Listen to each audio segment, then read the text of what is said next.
العليم. أعوذ بالله السميع العليم من الشيطان الرجيم. بسم الله الرحمن الرحيم. بسم الله الذي لا يضر مع اسمه شيء في الأرض ولا في السماء وهو السميع العليم. أحييكم بتحية الإسلام، تحية أهل الجنة، وتحيتهم فيها سلام. السلام عليكم ورحمة الله وبركاته. الحمد لله الذي قدر وكفى، والصلاة والسلام على نبيه المصطفى وعلى آله وأصحابه الهدى والتقى. ربنا اشرح لنا صدورنا ويسر لنا أمورنا واحلل عقدة من ألسنتنا يفقهوا أقوالنا. سبحانك لا علم لنا إلا ما علمتنا إنك أنت العليم الحكيم. لا حول ولا قوة إلا بالله العلي العظيم. أما بعد. Seluruh warga kerja, pentadbir, tugas Imam Bilal, para pengimarah Masjid Ar-Rahman, dan sidang hadirin mukminin, tuan-tuan yang Allah muliakan dengan iman. Alhamdulillah, puji dan puja setinggi-tinggi syukur kita persembahkan kepada Allah Subhanahu wa taala yang mengembalikan ruang jilsah ilmiah ini untuk kita. Setelah sekian lama kita terhenti lantaran kepatuhan kepada PKPB yang semua ini merupakan satu keperluan yang perlu kita patuhi dan lazimi. Dan alhamdulillah hari ini Allah Subhanahu wa taala sebab adab inilah yang merupakan kelangsungan rahmat Allah dalam hidup kita, redha Allah dalam diri hambanya. Maka setiap orang yang gagal beradab dirugi sangat. Dan subhanallah, adab yang paling utama adalah adab seorang hamba di hadapan Tuhannya.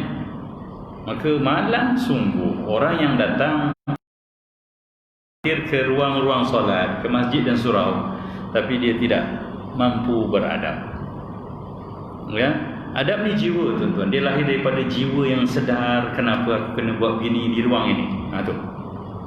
Ya. Jadi sebab itulah dengan Tuhan, ya, maka wajarlah kita sangat beradab. Ketika solat di dalam masjid, maka adab-adab inilah yang perlu kita pastikan kita, ya, persembahkan pada Allah Subhanahu wa taala. Sebab seorang yang tidak beradab, dia sebenarnya gagal melayani benda itu dengan tepat. Punca kita tidak beradab, ya, kenapa kita gagal menghayati apa yang sedang kita lakukan. Kita berpunca daripada tak kenal, ya, tak faham, tak sedar, dan itu mungkin kerana kedegilan atau keras hati kita. Maka kita gagal dalam apa perkara. Seorang, ya, yang sedar dia berada di masjid rumah Tuhan tentu berbeza dengan orang yang tak sedar dia berada di masjid. Walaupun dia berada di masjid yang diletakkan. Tapi orang yang tak sedar, walaupun dia ciki masjid dalam 10 tahun, tapi dia tak sedar dan dia tak beradab. Maka cakapnya angkuh, sombong, usaha-usahanya hanya nak membangunkan, ya, dirinya di mata orang banyak. Ini semua pergi, ya. Macam seorang anak yang kita hantar ke sekolah, tapi dia tak sedar dan dia tak faham apa benda sekolah ni. Dia tak belajar. Dia buat apa kat sekolah? Dia main je. Sebab dia tak tahu. Dia tak sedar sekolah ni rupanya tempat belajar, tempat menimba ilmu supaya dia jadi orang berilmu dan untuk persediaan ketika mana dia hidup besar nanti. Maka anak-anak yang diberi maklum, difahami dan sedar mengikut aluran, dia faham di sekolah dia kena belajar, maka dia dapatlah. Begitu juga orang yang datang ke masjid dengan sedar dan orang yang datang ke masjid dengan tidak sedar, dia dapatlah apa yang dia peragakan, adab akhlak yang tepat ketika mana hadir bersolat. Rujukannya muka surat 434 kitab Fiqhus Salah, memahami ibadah solat. Apabila seorang memelihara adab-adab solatnya dengan baik, sama ada semasa dia mengerjakan secara bersendirian atau berjemaah, maka berarti dia telah melaksanakan adab terhadap Allah Azza wa Jalla. Ini merupakan sesuatu yang wajar dan layak untuk seorang hamba dengan Tuhannya beradab. Sebab Tuhan kita maha agung, kita maha hina. Ya, Azza artinya Tuhan yang maha perkasa, maha agung. Jalla, tinggi, agung. Selalu kita sebut subhanahu wa ta'ala. Sama dia, subhanahu maha suci dia, wa ta'ala maha agung, maha tinggi dia. Azza, maha perkasa, aziz. Ada dengannya. Apatah lagi orang-orang kat dunia ni yang baru ada pangkat sikit pun kita hormat, kan? Apatah lagi dengan Tuhan kita yang memang agungnya abadi, azali. Ya, tidak kerana yang lain. Dia mengubi nafsihi, ya, agung keagungannya itu kekal di atas dirinya sendiri. Tetapi sekiranya dia mengabaikan adab itu, berarti dia telah mengecilkan hak Allah yang maha besar, lagi maha agung, dan jadilah dia bersifat biadab terhadap Allah tanpa disedari. Wal'ayazubillah. Ramai di kalangan kita yang masuk ke rumah Allah tak sedar dia masuk rumah Allah. Ramai orang yang tengah sembahyang menghadap kiblat, dia tak sedar dia sedang berhadapan dengan Tuhannya. Maka kita biadab tanpa sedar. Ya. Senang je tuan-tuan. Contoh mudah, kalau kita berhadapan dengan sultan, ketika bercakap ataupun menghadap, kita takkan goyang. Kita boleh buat perlakuan tu, yang gatal tu kita genyeh betul-betul. Sebab apa? Tak sedar. Maka tak sedar tak beradab. Lepas sultan kita boleh tahan. Kenapa? Kerana Tuhan. Ya, sebab tu sampai ada syariat yang membantu kita untuk sedar ni. Kalau perlakuan tu terlalu melampau, maka batallah solat kamu ni, reject terus. Kan? Perlakuan dengan anggota besar 3 kali berturut-turut, ya, hukum syarak kata apa? Batal solat. Tapi di sudut maksud solat, kamu dah tak beradab langsung. Tak gaya orang hadap Tuhan. Gitu dia. Ini yang penting. Penjiwaan ni. Jadi kita jangan beramal syariat hanya kerana sah atau batal. Tak. Sebenarnya sah dan batal tu untuk membawa jiwa kita untuk memberi hak kehambaan kepada, ya, hak ketuhanan Allah Subhanahu wa taala yang sedang kita sembah. Dan itu yang utamanya. Sebab kita sembahyang ni tujuannya untuk ingat dan besarkan Allah. Bukan untuk, ya, mengatakan sah dapat pahala, tak sah kena ulang semula. Tak, bukan itu je. Kita bukan berniaga dengan Tuhan. Kita hamba Allah Subhanahu wa taala yang harap dia rahmati kita itu. Dia sayang kita. Pahala ni macam jajan je lah. Kan? Nak bagi sikit imbuhan supaya rasa, oh ni galakkan. Tapi kita masuk syurga bukan dengan pahala. Banyak kali kita dengar cerita orang masuk syurga itu bukan dengan pahala, dengan rahmat. Kalau kira pahala dengan dosa, tak sepas kita masuk syurga dengan pahala kita. Pun begitulah baiknya Allah melayani semua hambanya mengikut batasan akal dan kemampuan rasa dia. Ada orang rasa dia dengan berpahala, tak apa, datanglah. Tapi sebenarnya solat itu adalah untuk rasa hamba menghadap Tuhan dengan sepenuh adab dan, ya, tata cara yang sempurna. Ada solat yang wajib diperhatikan itu ialah segala syarat. Tengok. Bila disuruh di syariat, dia akan jadi syarat, rukun. Itulah semuanya. Dan kalau kita menyempurnakan di tahap yang paling maksimum, maka kita jadi orang yang paling beradab dengan Allah Subhanahu wa taala. Dan sekali yang makruh janganlah diperkecil-kecilkan. Ni. Lagi satu step. Kita memang tahu, ya tuan-tuan, kadang-kadang kita nak rukuk, kita tak angkat tangan. Kita lepas ke bawah. Lalu kita kata apa? Kenapa tak angkat tangan? Sunat je. Itu ungkapan apa tu? Memang sah sembahyang. Itu ungkapan apa? Ungkapan makni tidak membesarkan. Okey, kalau kita berhadapan dengan sultan, apa yang kita persembah? Kita akan persembahkan yang terbaik. Kita akan buat pelakuan paling beradab yang paling sempurna. Tapi kenapa dengan Tuhan kita tak apalah sunat? Sebab itu orang yang nak dapat rahmat Allah Subhanahu wa taala, hatta uhibbah, kata Allah tu, sehingga aku sayang bin nawafil, dengan amal-amal sunat lah kita disayang Allah Subhanahu wa taala. Sebab apa? Kita memperagakan gaya seorang hamba di hadapan Tuhan, membesarkan Allah. Ya, yang makruh, alah tak apa, makruh je. Makruh tu maksudnya sesuatu yang dibenci. Siapa yang tak kita? Maksud makruh tu sesuatu perkara yang tidak disenangi, tak disukai oleh musyarrih Allah dan Rasul. Maka okey ke kalau kita hidup bersama dengan Allah tak suka?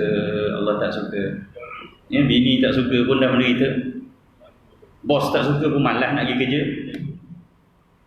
Ya, awek tak suka lagi menderita. Ibu tak suka, tak tahu nak buat macam mana. Habis kalau Allah tak suka, kita kata tak apa. Ini satu benda yang pelik dan puncanya sebab kita tak faham apa maksud tuntutan-tuntutan yang Allah bagi tingkatan ini. Artinya kalaulah terpaksa buatlah makruh tu bukan sengaja memilih untuk siasa membuat perkara makruh dalam kehidupan dan meninggalkannya sunat alasan tak apa sunat tak apa makruh. Segala perkara sunat dan haram hendaklah dihindarkan. Itulah rasa jiwa harapan Allah Subhanahu Wa Taala. Kalau dalam sembahyang pun kita memperlekehkan semua tuntutan rukun, syarat, kita jaga, tapi yang sunat dan makruh kita gedah, maka harapan Tuhan pun kita tak boleh disiplin. Macam mana agaknya selepas kita keluar daripada daerah solat, daripada ruang yang kita menghadap Allah Subhanahu Wa Taala. Itu yang pertama. Artinya orang yang paling beradab dalam solat adalah orang yang paling menyempurnakan semua perkara dalam solat. Nabi sallallahu alaihi wasallam bila bertakbir, mengangkat tangan pada 3 tempat tu, Ibnu Umar kata memang Nabi angkat. Hina iftatah salat, ketika memulakan solat Nabi angkat tangan. Ketika hendak rukuk, inda rukuk Nabi angkat tangan. Ketika idza rafa'a ra'sahu min rukuk, angkat kepala daripada. Kenapa? Benda tu sunat Nabi buat juga sebab apa? Sebab membesarkan Allah, mengagungkan Allah. Kalau nak kira pahala, Nabi tak dah banyak pahala lah berbanding kita. Kalau selainnya kalau nak kira pahala, kita lagi patut kumpul pahala. Tapi kita selalu bermudah-mudah dengan benda sunat. Sebab apa? Kurangnya penghayatan, kefahaman dan jiwa beradab kita di hadapan Allah Subhanahu Wa Taala. Peliharalah seboleh-boleh mungkin sembahyang zahir. Sembahyang zahir apa dia? Tubuh badan kita ni. Mata kawal, dia tempat sujud. Tangan gatal, jangan garu teruk sangat. Dah kalau kat belakang takkan nak garu terus sembahyang gitu. Tahanlah. Lepas sultan tak apa. Macam tu. Kita dapat. Kecuali tak, kalau tahan pengsan, garu lah. Tapi ini dengan kaki gatal pun, gesek dengan kaki kanan kaki, setan pun jadilah. Dan juga sembahyang yang batin, iaitu hati dan minda kita fokus hayati bacaan solat dan bawa jiwa kita pada Allah Subhanahu Wa Taala agar khusyuk dan beramal ikhlas memang hadap Tuhan, tak ada hadap benda lain. Kewajipan kita sebagai hamba ialah mempersembahkan ibadat solat dengan sebaik-baik yang boleh, sesempurna mungkin. Setiap kali sembahyang tu kita nak sembahyang, inilah sembahyang terbaik. Sebab tu Nabi pernah bersabda, sallu salatal muwaddah. Sembahyanglah solat sembahyang ni sembahyang perpisahan. Macam mana kalau kita lah kata pengawal penjara kata, bang, abang sembahyang ni 2 rakaat kali terakhir, lepas ni kita nak gantung. Macam mana sembahyang tu? Sembahyang tu Nabi minta setiap kali kita sembahyang, itulah sembahyang terakhir kita andaikan. Baru jiwa kita jadi hebat. Barulah tak sempat kita nak fikir macam-macam. Itu hak solat. Nabi minta kita sembahyang dengan sembahyang wada, sembahyang kali terakhir. Sekali sembahyang subuh ni kita ingat, ya Allah, bukan minta meninggal. Siapa nak minta meninggal? Minta ke tak minta, kalau nak meninggal. Tapi sekurang-kurangnya kalau kita dapat rasa sekali lah macam mana nikmat orang yang bersembahyang merasakan menghadap Tuhan. Subhanallah. Itulah nikmat sebenar dalam hidup di dunia. Sebab itulah Ibn Taymiyah pernah sebutkan, dia kata kemasakin ahlud dunia, kesian penduduk dunia. Mereka lama hidup di dunia tapi tak pernah rasa pun nikmat terbesar, nikmat paling agung dalam dunia ni. Anak murid dia tanya, benda apa tu? Nikmatul al-unsi billah, nikmat bermesra dengan Allah dalam solat. Rasa Tuhan tu disyakar, Rabbi firli, ya Allah, ampunkan aku, warhamni, kasihankan aku ya Allah, wajburni, kempal kekurangan aku ya Allah, warfa'ni, angkat aku ya Allah darjat di sini, warzuqni, beri aku rezeki, wa'afini, sehatkan tubuh badan aku, wa'afani, padam dosa-dosa aku ya Allah. Penuh rasa nikmat dan tak kita dengar azan pun sambung sebahasan surah nanti insya-Allah.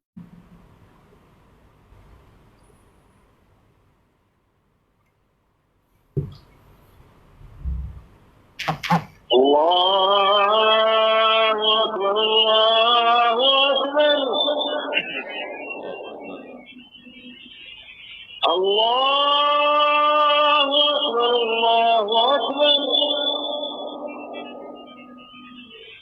أشهد أن لا إله إلا الله أشهد أن لا إله إلا الله أشهد أن محمدا رسول الله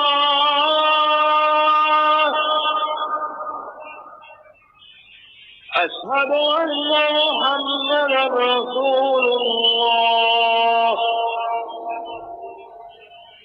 حي على الصلاة حي على الفلاح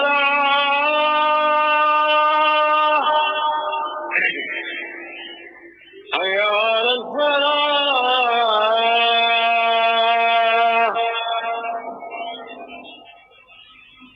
الله أكبر الله أكبر لا إله إلا الله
InsyaAllah kita 1.35 kita berhenti untuk Qobliyah insyaAllah. Jadi ya, sembahyang semua perkara-perkara yang rukun dan syarat ya, yang asas itu mestilah untuk mengesahkan. Dan itu juga termasuk dalam adab. Begitu juga yang sunat dan yang makruh kita kena perhatikan. Yang sunat cuba usaha buat untuk membesarkan Allah, dan yang makruh pastikan cuba hindar untuk mengagungkan Allah Subhanahu wa taala agar rasa kehambaan itu makin besar. Begitu. Ya. Dan adapun hati kita ni mestilah ikhlas. Ikhlas apa ya? Bukan kerana yang lain. Memang sedar kita dengan Allah. Sebab itu antara ucapan yang membantu ikhlas sebelum sembahyang apa dia? Lillahi ta'ala. Apa maksud lillahi ta'ala? Untukmu ya Allah maksudnya. Usalli fardhu dhuhri arba'a raka'atin adaan ma'muman lillahi ta'ala, untuk kau ya Allah. Tak ada kena-mengena dah siapa nak tengok aku nak puji ke, tak ada. Itu. Yang kedua khusyuk fil kita bawa. Ya, bacaan solat kita hayati. Dua benda ni. Ya. Di samping itu dibantu dengan perasaan ra di atas bunyi ra. Jim alif hamzah memang dengan hamzah. Raja. Ya. Maksudnya harap sangat Allah terima kita seadanya selama mana kita usahakan khusyuk, selama mana kita fokus untuk ikhlas. Dan di samping itu, ya, rasa rojak ni kena berbaur, dicampur dengan rasa khauf, bimbang, takut. Ya Allah Ta'ala. Sebab rojak ni tak akan efektif dengan baik, tak akan jadi positif kalau hanya rojak tanpa khauf. Khauf ni bimbang, Allah tak terima. Bimbang, ya, semua yang kena banyak celah-celah. Kalau harap je kita kata tak apa, Allah okey dengan aku. Kenapa? Tak apa, Allah maha baik. Engkau tak buat okey pun. Tapi rasa bimbang tu yang menyebabkan kita akan menyempurnakan, melengkapkan, memperhatikan, menghayati, mempersembahkan yang terbaik. Itu jiwa hamba kita ni memang kekal. Ya, Allah memang amat penyayang. Tapi aku macam mana? Ya, sayang-sayang Allah pun Allah ada murka. Aku ni ada tak silap. Yang Allah menyebabkan tak nak rahmati aku. Begitu. Rasa tu kena di-blend dalam solat. Ya, supaya gerakan, ungkapan, bacaan kita semua penuh rasa. Yang kalau rojak je, jadi rojak, dia baca Bismillahirrahmanirrahim, alhamdulillah. Allah terima, yang Allah maha terima taubat. Lain. Tapi kalau ada khauf, dia kata, ya Allah, memang kau terima. Tapi aku ni siapa? Layak tak? Dapat ke penerimaan ni? Begitu. Bagi setiap orang yang menaikkan solat, sama ada bersinat atau berjemaah, imam ataupun makmum, hendaklah memelihara adab-adab bersolat berjemaah. Satu lagi, ya, bila mana solat di masjid berjemaah ni ada adab solat berjemaah yang dah pun kita bicarakan. Ya, antaranya apa? Gerakan dalam solat. Pastikan imam dah sempurna. Ya. Begitu baru kita sempurnakan perbuatan kita. Bacaan amin, apa sebutan imam tu yang kita bersama, gerakan semuanya yang kita jaga. Yang merapat, sekarang tak boleh rapat, tapi lurus tetap kan, jangan ikut siadah kita, tetap kena ikut lain. Dah tinggal lurus, rapat dah tak boleh. Satu demi satu hak yang sepatutnya kita dapat Allah dah tarik ya. Dulu tak nak apa sangat, tak payah rapat. Itu sindirannya. Jadi lurus tetap ya, sebab hak salat jemaah tu kita ada sebab yang kita tak boleh rapat. Itu darurat, tapi haknya. Jadi itu semua kena dijaga. Apa lagi dalam solat jemaah kena jaga hak orang lain. Kita kena tampil datang solat jemaah dengan keadaan memberi kelesaan pada orang lain. Apa dia? Baju kita janganlah busuk baik. Ya. Datang dengan senyuman, datang dengan sembahyang jemaah tapi muka memang tak pernah senyum dengan orang. Subhanallah. Apa kata Sayyidina Abu Bakar? Ya. Ketika Nabi SAW mula dibangkitkan jadi Rasul, aku tidak pernah menemui baginda melainkan dalam keadaan tersenyum. Rasulullah ni, dia orang datang jumpa dia akan senyum. Kita kering orang ke? Macam orang tu, apa sama semua hamba? Patutnya orang datang tu senyum, salam. Ni kan ruang damai, bukan ruang keras, ruang gangster, ruang besar. Tak, ni ruang tenang kita. Kalau kat sini pun tak boleh senyum, dia mamak lagi bayar. Dia kata, mamak saya boleh tak? Tak boleh macam mana. Maksud saya betulkanlah cara tu, ya, supaya hak berjemaah tu kita dapat. Tujuan kita solat jemaah memang nak memupuk perpaduan. Boleh saja kita sembahyang seorang-seorang dan Allah, tapi sebab apa dapat fadilat? Hikmahnya satu je, untuk kita ni duduk sebagai kaum muslimin yang bersaudara. Tapi kalau itu kita rasa kita hebat seorang-seorang, baik sembahyang kat rumah. Kering, tak nak senyum dengan orang, tak nak bergaul mesra dengan orang, baik sembahyang kat rumah. Sebab matlamatnya kita tak dapat, ya. Jadi moga-moga kita faham tentang, ya, adab-adab solat jemaah yang kena beri hak orang lain, ya, mengutamakan orang-orang yang berkeperluan, ya, bacaan kita jangan kuat sangat sampai ganggu orang lain. Ini semua ada adab. Matlamat tersebut tak akan tercapai sekali. Tak ngaji, hari ni baru tahu, oh itu semayang. Kan? Kita rasa bila semayang ni pejam mata kita seorang, tak kira dah orang lain. Bila solat jemaah, orang sebelah dah jadi keutamaan kita, menggembirakan orang lain ni, ya, menggembirakan hati saudara se-Islam kita ni, ganjarannya lebih besar daripada amalan sunat. Betul-betul. Sebab tu dalam ibadah puasa sunat, kalau kita puasa sunat, orang panggil jamu makan, kita, ya, dibolehkan mengutamakan makan makanan tu, dan kita tetap dapat pahala sunat. Orang wajib tak dapat. Sebab apa? Amalan sunat kita dengan Tuhan dengan pahala membahagiakan hamba-hamba Allah yang lain itu lebih besar. Kalau faham. Jadi orang yang tak pergi sembahyang jemaah tapi baik, senyum dengan kita lepas, dia lagi besar daripada kita. Bayang jemaah 20 tahun tapi senyum tak boleh. Rasa kita seorang ahli syurga, orang lain lari neraka. Itu lagi tu. Itu puncanya. Ya, kita rasa kita seorang paling dahsyat, orang lain semua ini keparat semua ni. Jangan tuan-tuan. Kita siapa? Ya, nak jadi taiko, nak jadi abang logausan dekat masjid ni. Bukan ini tempatnya. Tempat ini untuk cari keharmonian, kedamaian, ketenangan jiwa. Ya. Jadi puncanya memanglah sebab tak ada ilmu. Ya. Dan kita rasa kadang-kadang kita dah pandai sangat, tapi rupanya kita tak faham hakikat solat. Berurusan dengan Allah dalam keadaan diri yang jahil akan terdedah kepada bahaya. Itu tadi. Kita rasa bila solat jemaah ni kita ramai dengan pakaian kita yang kemah, kita duduk khusyuk seorang-seorang, kita harap orang puji kita, hormat kita. Bukan itu. Main jemaah ni untuk kita berkawan. Sembang dengan orang lepas semayang, senyum, tanya khabar, itu. Ya? Kalau tidak, kita akan terdedah kepada bahaya, tidak bersopan, berhadap tak lain tanpa disedari. Hal itu kalau tidak mendapat kasihan dan rahmatnya, akan terdedah kepada bahaya muka. Jadi Allah menyampah dengan kita, kita tak sedar. Ya, bukan mendapat sambutan berimaknya terhadap ibadat seorang. Gitu juga. Kita ni bila Allah senangi kita, orang lain pun akan senang kita, orang beriman. Kalau saya buat apa semua orang tak suka lah, cek balik lah. Kalau semua orang lah, kalau 3-4 orang tu settle. Dah awak jadi AJK baru, dia AJK lama, memang dia tak suka. Nama tak naik. Itu settle. Ni satu kampung tak boleh terima. Kena cek. Mungkin sikap kita, mungkin cara kita, cara bercakap. Ya, air muka kita, orang cakap kita buat tengok sini kan. Apa? Tak boleh macam tu. Jadi kena ubah ya, pendekatan kita. Justru segala adab sembahyang, sama ada adab sebelum sembahyang atau semasa sembahyang dan juga sembahyang selepas sembahyang hendaklah dipelihara semampu mungkin. Ini intro kan. InsyaAllah kita sambung lagi bercerita tentang adab-adab sembahyang ni pada pertemuan akan datang. Ya, jadi insyaAllah kita mulakan lagi pada minggu depan untuk cerita apa adab sebelum sembahyang ya, dalam sembahyang dan sebab itulah masalah sembahyang kita. Wabillahi wallahu a'lam.